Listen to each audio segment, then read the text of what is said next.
नमस्ते फ्रेंडो, दोस्तों, Radhe Radhe, bye bye, हाय हाय, कैसे हो सभी। और देखो, हाँ है? हाँ, तो देखो, आज मैं इतनी बढ़िया कहानी और गाने लेकर के आई हूँ। सत्यवान और सावित्री का बहुत पुराना गाना है। और ये अपनी लोक कथाएं हैं, अपने भागवत रामायण और उसकी कहानियां हैं, ग्रंथों की। और अपने देश में, अपने इस भारत में कैसी कैसी पतिव्रता हुई और उनके ऊपर आज हम कहानियां सुनाते हैं। और मेरी बहनें सुना करो और कमेंट करके जरूर बताया करो मुझे कैसी लगती हैं। कि देखो, जब सावित्री अपने पिताजी की अकेली थी, उनके भाई नहीं था कोई, अकेली थी, तो सावित्री बहुत ही सुंदर थी, बहुत ही सुंदर थी। तो देश विदेश में, राजा ने देश विदेश में उनके लिए वर ढूंढा, देश विदेश में ढूंढा, और कहीं उनके योग्य वर नहीं मिला, सावित्री के योग्य कहीं वर नहीं मिला। और 2-4 साल हो गई, राजा हार करके जो कोई आकर थक के बैठ जा करे कि महाराज हमें जा लड़की के सुंदर योग्य वर ना मिल लो, जैसी तुम्हारी लड़की है वैसा वर हमको नहीं मिल रहा है। तो वो हार करके राजा परेशान हो गए। तो राजा ने सावित्री से बुला करके कहा कि बेटी, और देखो, मैं हाथ जोड़ करके प्रार्थना करती हूँ यूट्यूब की बहन भाई सभी से, कि देखो, अगर कहानी में जो भी कमी रह जाए तो उसको अपनी बहन समझ करके, बेटी समझ करके मुझे माफ़ कर देना। मुझ पर जैसी आ रही है, मैंने बहुत छोटी थी तभी सुनी थी ये कहानियाँ मैंने बचपन में, और आज मैं सुना रही हूँ। तो वो उस पिता ने उन बुला करके कहा कि बेटी सावित्री के, हाँ पिताजी, कि तुम ऐसा करो बेटी, आज हम आज्ञा दे रहे हैं, आपके भाई होते तो जरूर आपको, आपके वो वर ढूंढने जाते आपके योग्य, और ये मंत्री और उनको वर नहीं मिल रहा है। आज हम आज्ञा दे रहे हैं, आप अपनी पसंद का वर ढूंढ सकती हो, अपनी पसंद का वर ढूंढ सकती हो। तो सावित्री ने रथ सजवाया, और उनके साथ में भी सेनापति, सेना वगैरह, घोड़े हाथी गए, और उनकी सखियां भी गई साथ में। तो कहते हैं कि सारे देश विदेश सब वर ढूंढो और सावित्री को वर ना मिलो। हार थक के एक बाग में सावित्री आई, और वहां पर एक लकड़हारा लकड़ी काट रहा था, उनका नाम था सत्यवान। सत्यवान लकड़ी काट रहे थे, तब उन्होंने सत्यवान के ऊपर जो नजर देखा उठा करके, तो उनका मन उन्हीं में चला गया। वो भी पतिव्रता थी, वो भी मतलब कन्या, सिर्फ उन्होंने किसी के तरफ ऐसा नहीं देखा अपने पति के रूप में, उनको ऐसा लगा कि ये मेरी वर की जोड़ी है और मैं इनको पति बना लूं। उन्होंने स्वीकार कर लिया। तो उन्होंने उनसे कहा कर, लकड़ी तुम काट रहे हो और नीचे उतर के आओ, नीचे उतर के आओ, मैं आपसे कुछ बातें करना चाहती हूँ। तो सत्यवान नीचे उतर के आए। तो उन्होंने पूछा, तुम कौन हो, कहाँ से आई हो, कैसे हो। और तो उन्होंने साफ साफ कह दिया कि मैं तुमसे शादी करना चाहती हूँ, मेरे माँ बाप ने मुझे भेजा है। तो सत्यवान ने कहा कि मैं तो भाई गरीब हूँ, मैं तो क्या हूँ, वन वन में लकड़ी काटता हूँ, लकड़ी बेचता हूँ, अपने अंधे माता पिता उनकी सेवा करता हूँ। तो उनकी अब चाहे कुछ भी हो जाए, मैं तुमसे शादी करना चाहती हूँ। और अपनी सास ससुर से भी जाती हैं, वो आज्ञा मांगती हैं, और आकर के पति को, पिता को बताती हैं कि पिताजी मैं वर ढूंढ करके आई हूँ और ऐसे ऐसे शादी कर दो। वहाँ पे मंत्री लोग भी बताते हैं। तो वो पिताजी उनके राजा नारद जी को बुला करके उनका हाथ दिखाते हैं, सत्यवान की कुंडली मिलाते हैं। तो सत्यवान की कुंडली मिलाते हैं। तो नारद जी ने कहा कि बेटा, वर तो ढूंढे आई है, बाकी उम्र 1 ही साल है, उम्र ही 1 ही साल है। तो अब तो सावित्री कहने लगी कि अब चाहे कुछ भी हो जाए। पिता ने कहा कि बेटी, अभी तो कछु ना बिगड़ो, अभी तुम बात ही तो करे आई है, कछु ना बिगड़ो, दूसरा वर ढूंढ ले और तुम, हम वहाँ शादी कर देंगे जी। का 1 साल बाद बेटा मत जाओ, तुम घरे इधर ही रही, का फायदा। तो मैंने कही, पिताजी मैं पतिव्रता हूँ और एक पति को, उनको पति मान चुकी हूँ, अब मैं किसी से शादी नहीं करूंगी, अब जो मेरे नसीब में होगा वो देखा जाएगा। तो ऐसे करके उन सती सत्यवान और सावित्री की कहानी है। अब हमने ये जो गाना है हम बचपन में ही सुनते थे और कितना बढ़िया गाना है। देखो उन्होंने कैसे अपना पति धर्म निभाया और देखो यमराज को भी हरा दिया है कैसे।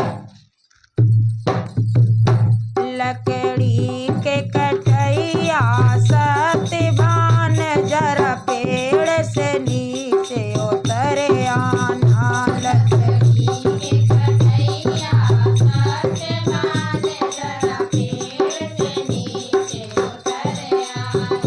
लकड़ी के कटैया सत्यवान जरा पेड़ से नीचे उतरे आना।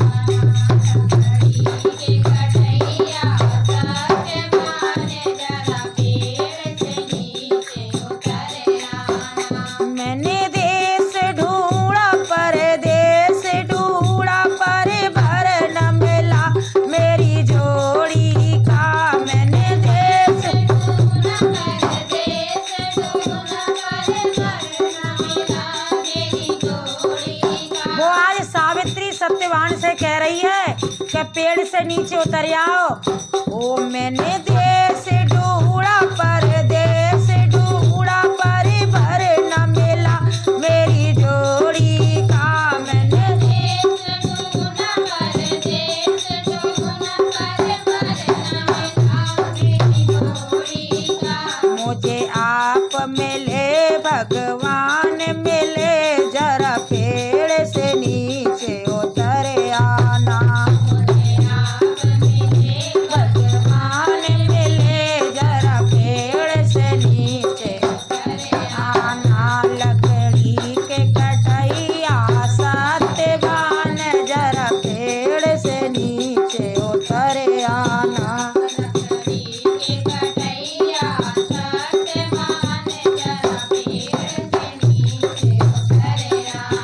सत्यवान क्या कह रहे हो सावित्री से कि आप राजन की राजकुमारी हो और मैं कहाँ गरीब फकीर। देखो मैं क्या करता हूँ मेरा क्या है यहाँ पे।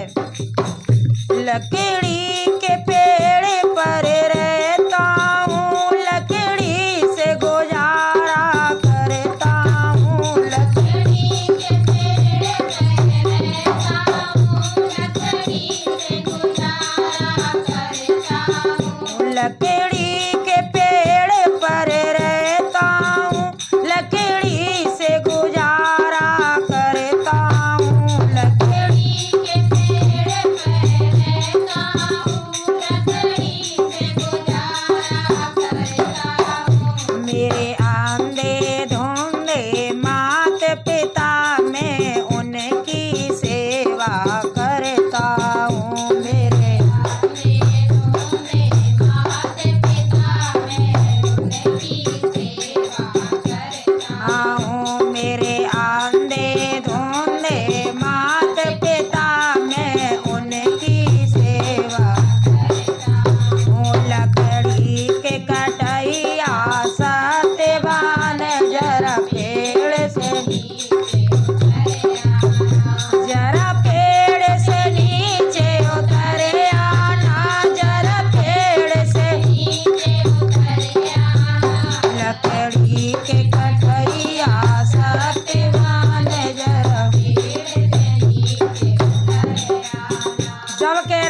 लकड़ी के पेड़ पर यहीं रहता हूँ सारे दिन और अंधे धुंधे माता पिता हैं उनकी सेवा करता हूँ। तुम चली जाओ और तुम राजन की राजकुमारी हो। तो देखो सावित्री क्या जवाब दे रही है।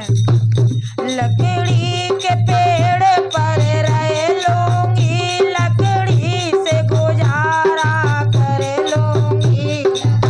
लकड़ी के पेड़ पर रह लूंगी लकड़ी से गुजारा कर लूंगी। लकड़ी के पेड़ पर रह लूंगी लकड़ी से गुजारा कर लूंगी।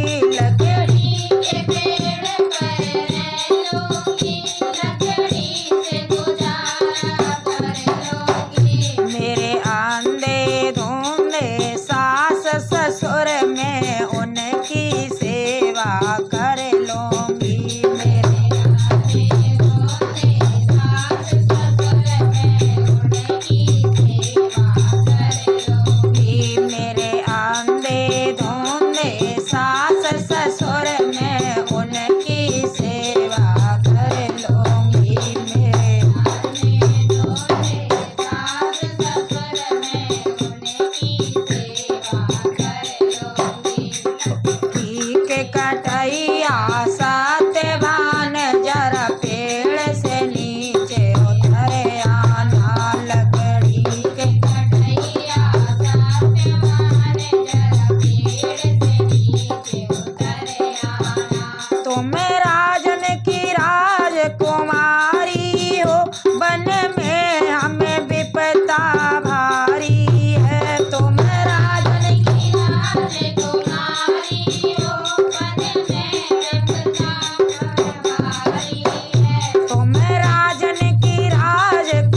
बेटा सह लूंगी जरा पेड़ से नीचे लकड़ी के कटैया सत्यवान जरा।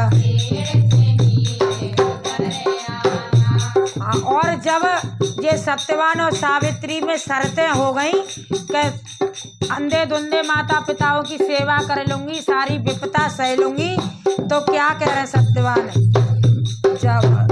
जब सत्यवान तैयार हुए माँ बाप के पास में लेके गए। जब सत्यवान तैयार हुए माँ बाप के पास में लेके गए। जब सत्यवान तैयार हुए माँ बाप के पास में लेके गए। जब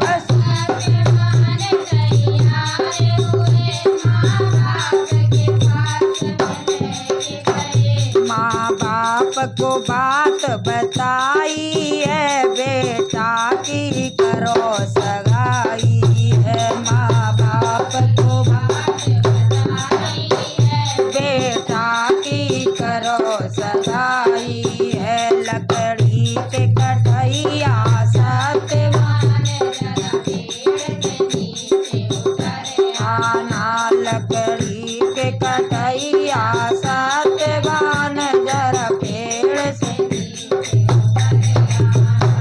अब इतनी शर्त रख करके सावित्री जब अपने घर जाती हैं तो नारद जी पिताजी को बताती हैं कि पिताजी हम वर ढूंढ के आए हैं। तो नारद जी ने यहाँ पर देखो कैसे बताया, उन्होंने नारद जी को बुलाया और नारद जी क्या कह रहे हैं।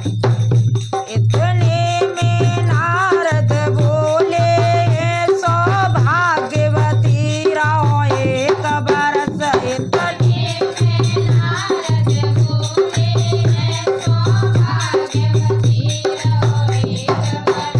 हाथों की रेखा देखी है सौभाग्यवती रहो एक बरस। हाथों की रेखा देखी है सौभाग्यवती रहो एक बरस। नारद जी कह रहे हैं बेटा बाकी तो एक ही साल की उम्र है। हाँ तो क्या कह रही है, नारद जी बता रहे हैं बर की उम्र है एक बरस आखिर में कष्ट उठाओगी। बर की उम्र है एक बरस उठाओगी। सत्यवान की उम्र है एक बरस आखिर में कष्ट उठाओगी। सत्यवान की उम्र है एक बरस लकड़ी के कटैया सत्यवान जरा ढेड़ से नीचे उतरे आना। लकड़ी के कटैया सत्यवान जरा ढेड़ से नीचे उतरे। और देखो ये गाना तो यहीं तक है, अब हम दूसरा भाग लेकर के आएंगे इसका है, दूसरी कहानी में भाग लेकर के आएंगे।